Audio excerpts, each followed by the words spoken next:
Hello everyone, and welcome to Daily Fix Guide. In today's video, I'll show you how to create a wallet in Binance. It's a very easy process. All you have to do is first open your application.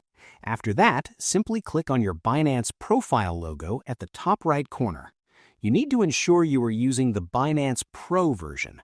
If you see a button to switch at the bottom, click on that. Once you are in Pro mode, you will be able to see the wallet option at the very top. Simply click on that, and then you will be in the wallet application.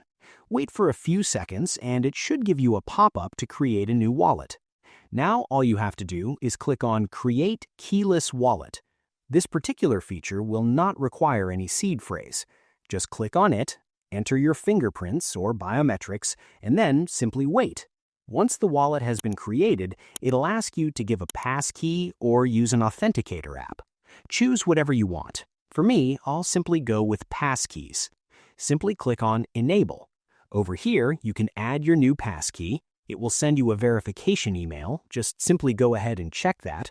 After getting your verification code, simply type it right here, wait for a few seconds, click on Continue to verify your biometrics, and now the passkey is set. You can just simply go back. It should say Wallet Created, as you can see right here. Now you can add your funds directly to your wallet if you like. That's it. I hope you found this video helpful. If you did, please give this video a thumbs up, share it with your friends, and subscribe to the channel for more helpful videos. Thank you for watching, and take care.